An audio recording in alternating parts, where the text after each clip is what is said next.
안녕하세요, 독자님들. 경제용입니다. 2025년 12월 29일, 이제 정말 한 해의 마지막 주를 시작하는 월요일인데요. 지난 금요일 코스피는 반도체주 강세에 힘입어서 상승 마감했고요. 원달러 환율은 소폭 하락했습니다. 네, 안녕하세요. 오늘 저희가 살펴볼 자료들이 다가오는 2026년 한국 증시에 대해서 아주 흥미로운 질문들을 던지고 있더라고요. 맞아요. 한쪽에서는 인공지능, AI가 이끄는 엄청난 실적 잔치가 벌어질 거다. 이런 장밋빛 전망이 쏟아지고 있고요. 네네. 다른 한쪽에선 코스닥 시장의 판이 완전히 뒤집히는 뭐랄까 거대한 구조적 변화가 예고되고 있거든요. 그렇죠. 그래서 오늘 저희는 이 두 가지 흐름을 좀 엮어서 큰 그림을 그려보려고 합니다. 과연 2026년의 한국 증시가 단순히 숫자가 오르내리는 또 한 번의 사이클일지 아니면 시장의 체질 자체가 아예 근본적으로 바뀌는 변곡점이 될지 오늘 자료들을 좀 깊이 파고들면서 그 답을 함께 찾아보시죠. 좋습니다. 그럼 첫 번째 주제부터 바로 들어가 보죠. 내년 상장사 실적 전망이 이게 심상치가 않다는 분석인데 숫자를 보니까 정말 입이 떡 벌어지더라고요. 네, 저도 보고 좀 놀랐습니다. 254개 상장사의 2026년 영업이익 전망치 합계가 406조 원. 406조 원이죠. 근데 이게 불과 석 장 전보다 23%나 늘어난 수치라고요. 솔직히 이 정도면 너무 낙관적인 거 아닌가 하는 생각도 들어요. 충분히 그렇게 생각하실 수 있습니다. 이런 엄청난 숫자를 보면 일단 한 발 물러서서 보게 되죠. 그런데 여기서 정말 중요한 건 단순히 외형이 커지는 게 아니라는 점이에요. 아, 외형 성량이 아니다. 네, 자료를 보면 내년 매출 증가율 전망은 한 8% 정도인데 영업이익 증가율은 무려 44.7%에 달해요. 와, 44.7%요. 이건 마치 식당이 손님을 8%더 받았는데 순이익은 45% 가까이 늘어난 것과 같은 거죠. 아, 그러니까 단순히 김밥을 더 많이 판 게 아니라 아주 비싼 스페셜 정식 메뉴가 불티나게 팔리기 시작했다. 뭐 이런 거군요. 정확한 비유입니다. 그 스페셜 정식 메뉴가 바로 AI 반도체, 특히 HBM, 즉 고대역폭 메모리인 거죠. 이익률이 기존 메모리 반도체하고는 비교가 안 될 정도로 높으니까요. 삼성전자와 SK하이닉스가 전체 이익 증가의 거의 모든 걸 설명한다고 해도 과언이 아닙니다. 삼성전자 얘기가 나와서 말인데요. 자료에 나온 그 노무라 증권의 전망은 정말 파격적이더라고요. 네, 저도 봤습니다. 다른 곳들은 삼성전자 내년 영업이익을 한 85조 원 정도로 보는데 노무라는 무려 133조 원을 제시했어요. 그렇죠. 목표 주가 16만 원. 네, 16만 원. 이건 거의 시장 컨센서스를 비웃는 수준 아닌가요? 도대체 뭘 보고 이렇게까지 베팅을 하는 걸까요? 그게 바로 지금 시작의 핵심적인 논쟁 지점이에요. 노무라의 논리는 AI 인프라 투자는 이제 시작 단계다라는 겁니다. 이제 시작이다. 네. 지금 우리가 보는 빅테크 기업들의 데이터 센터 경쟁은 단순한 유행이 아니라 앞으로 10년을 좌우할 패권 다툼이라는 거죠. 그리고 이 전쟁의 총알이 바로 AI 반도체고요. 아하. 그래서 일시적인 버블이 아니라 구조적인 수요 폭증이라고 보는 거예요. 삼성전자가 HBM 시장에서 SK하이닉스에 비해 다소 뒤처졌다는 평가도 있지만 결국 이 거대한 수요를 감당하려면 삼성의 압도적인 생산 능력이 반드시 필요하게 될 거다. 여기에 돈을 거는 거죠. SK하이닉스는 이미 HBM의 왕좌에 앉아 있으니 말할 것도 없겠네요. 물론이죠. 차세대 제품인 HBM4 양산 기대감까지 붙고 있고요. 그렇죠. SK하이닉스는 잘하는 걸 더 잘해서 시장의 기대를 뛰어넘고 있는 경우고요. 중요한 건 이 두 거인이 만들어낸 열기가 이제 다른 곳으로 퍼져나간다는 거예요. 아, 다른 곳으로요? 네. AI 데이터 센터는 전기 먹는 하마라고 불리잖아요. 맞아요. 당연히 한국전력 같은 전력 인프라 기업들이 수혜를 볼 거라는 기대감이 커지고 또 증시 자체가 뜨거워지니 한국금융지주 같은 증권사들의 실적 전망도 덩달아 올라가는 선순환이 나타나고 있습니다. 듣고 보니 하나의 거대한 톱니바퀴가 맞물려 돌아가는 느낌이네요. AI라는 엔진이 돌기 시작하니까 반도체라는 메인 기어가 돌고 그 힘으로 전력, 금융 같은 주변 기어들까지 함께 움직이는 거죠. 네, 맞습니다. 하지만 이 화려한 전치에서 소외되는 곳들도 분명히 있겠죠. 물론이죠. 플랫폼, 컨텐츠, 소비자처럼 내수 경기에 의존하는 업종들은 상대적으로 힘든 시간을 보낼 거라는 전망이 많아요. 모든 돈과 관심이 AI와 수출 대기업이라는 일종의 블랙홀로 빨려 들어가고 있으니까요.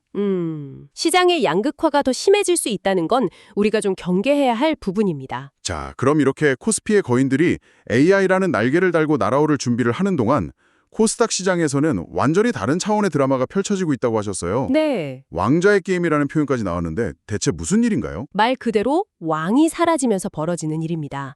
지금까지 코스닥 시가총액 1위 자리를 굳건히 지키던 알테오젠이 내년에 코스피로 이전을 결정했거든요. 아, 알테오젠이 가는군요. 네. 왕국에 갑자기 권력 공백이 생긴 거죠. 그러니 당연히 다음 왕좌를 차지하기 위한 치열한 다툼이 시작되는 거고요. 단순히 1위 자리가 비는 것 이상의 의미가 있을 것 같아요. 자료를 보니까 패시브 자금의 이동이 이 게임의 항방을 가를 아주 중요한 변수라고 하던데요. 이 어쩔 수 없이 움직이는 돈이라는 게 흥미롭네요. 맞습니다. 그래서 스마트 머니의 반대 개념으로 덤머니라고 부르기도 해요. 이 펀드들은 알테오젠이 좋은 회사인지 나쁜 회사인지 판단하지 않아요.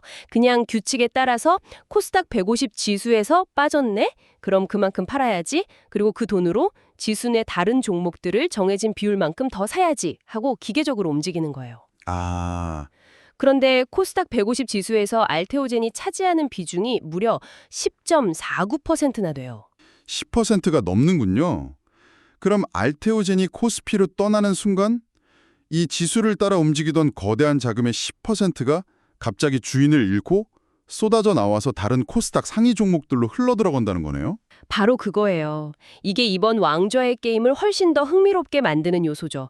단순히 어떤 기업의 펀더멘털이 좋아서 주가가 오르는 게 아니라 이런 수급적인 요인, 즉 돈의 흐름 때문에 주가가 움직일 수 있는 거대한 이벤트가 열리는 겁니다. 그렇군요. 자연히 시가총액이 높은 다른 후보들이 이 돈의 파도를 더 많이 흡수하게 되겠죠. 그렇다면 가장 유력한 차기 대권주자는 누구인가요? 과거의 왕이었던 에코프로비엠이 다시 왕좌를 탈환할 수 있을까요? 가장 먼저 떠오르는 이름이죠. 현재 시총 2위니까요. 하지만 말씀하신 대로 2차 전지 업황이라는 안개가 아직 거치지 않았다는 게 가장 큰 변수입니다. 그렇죠. 그래서 시장의 눈은 오히려 새로운 성장 스토리를 쓰는 도전자들에게 쏠리고 있어요. 특히 제약 바이오 섹터가 아주 뜨겁죠. ABL 바이오 말씀이시죠? 글로벌 제약사 일라일리와 3조 8천억 원 규모의 기술 이전 계약을 터뜨리면서 단숨에 스타로 떠올랐잖아요. 맞아요. 그야말로 잭팟을 터뜨리면서 차세대 바이오 대장주로 급부상했어요. 그 외에도 리가켄 바이오나 HLB 같은 전통의 바이오 강자들, 그리고 로봇 산업의 대표주자인 레인보우 로보틱스까지 후보는 많습니다. 쟁쟁하네요. 이건 단순히 어떤 한 기업이 1등이 되느냐의 문제가 아니라 앞으로 코스닥 시장을 대표할 산업이 2차 전지가 될 거냐, 바이오가 될 거냐, 아니면 로봇이 될 거냐 하는 일종의 패러다임 싸움이기도 해요. 와, 정말 흥미롭네요. 그런데 이 대장주 교체라는 이벤트 뒤에 더 중요한 코스닥 시장의 근본적인 변화가 숨어 있다는 분석이 인상 깊었어요. 네. 좋은 기업은 몰려오고 부실한 기업은 빠르게 퇴출되는 시장의 체질 개선이 일어나고 있다고요. 네, 저는 이게 오늘 이야기에서 가장 긍정적인 신호라고 생각합니다. 올해 코스닥에 새로 상장하자마자 시총 1조 원을 넘은 새내기 우량주가 11곳으로 역대 최다래요. 역대 최다. 네, 에임드 바이오 같은 기술력 있는 기업들이 계속 들어오고 있다는 뜻이죠. 심지어 영국의 딥테크 기업인 테라비 홀딩스가 미국 나스닥이 아니라 한국 코스닥 상장을 택한 첫 사례까지 나왔어요. 이건 우리 시장의 위상이 달라졌다는 걸 보여주는 상징적인 사건입니다. 들어오는 문은 넓어지고 나가는 문은 좁고 깐깐해졌다. 이렇게 볼 수 있겠네요. 정확합니다. 반대로 올해 상당 폐지가 결정된 부실 기업은 38개사로 최근 3년 평균의 2.5배 수준으로 급증했어요. 퇴출에 걸리는 시간도 100일 이상 단축됐고요. 빨라졌군요. 네, 예전처럼 좀비 기업들이 시장에 남아서 투자자들에게 피해를 주는 일을 막기 위해 거래소가 칼을 빼들었다는 의미죠. 한마디로 시장이 스스로 정화작용을 하면서 건강해지고 있는 겁니다. 이 투자자 보호라는 키워드가 자연스럽게 마지막 주제로 연결되는 것 같습니다. 코스피는 AI로 체력을 키우고 코스닥은 옥석 가리기로 체질을 개선하고 있는데 이런 변화가 지속 가능하려면 결국 시장 전체의 규칙이 바로 서야 하잖아요. 그렇죠. 그런 의미에서 스튜어드십 코드가 강화된다는 소식이 중요해 보이는데요. 맞아요. 지금까지의 변화가 선수들의 기량이 좋아지고 리그의 수준이 올라가는 것이었다면 스튜어드십 코드 강화는 심판이 더 공정하고 엄격하게 경기를 운영하겠다는 것과 같습니다. 스튜어드십 코드, 즉 수탁자 책임 원칙이라는 게 말이 좀 어렵지만 사실 간단해요. 저도 비유를 하나 들어볼게요. 국민연금 같은 거대 기관 투자자를 아이를 돌보는 베이비시터라고 생각해봤어요. 오, 좋은 비유네요. 스튜어드 시코드는 이 베이비시터에게 그냥 소파에 앉아서 TV만 보지 말고 아이들, 그러니까 투자한 기업들이 숙제는 잘하는지, 집안을 어지럽히지는 않는지 적극적으로 관여하고 돌보라라고 하는 지침 같은 거 아닌가요? 와, 완벽한 비유인데요. 딱 그거예요. 그런데 문제는 2016년에 이 지침이 도입된 이후로 이 베이비시터가 일을 잘하고 있는지 부모가 제대로 확인을 안 했다는 거죠. 그냥 잘하겠거니 믿고 맡겨둔 거예요. 그러니 실효성이 떨어진다는 비판이 계속 나왔고요. 그럼 내년부터는 부모님이 CCTV를 설치하고 수시로 확인하겠다. 이런 개념으로 바뀌는 건가요? 그렇죠. 정기 점검과 결과 공개라는 강력한 CCTV가 설치되는 겁니다. 이제 기관들은 매년 이행 보고서를 내야 하고 그 결과가 담긴 종합 보고서, 일종의 베이비시터 성적표가 홈페이지에 공개돼요. 아, 공개까지 되는군요. 네.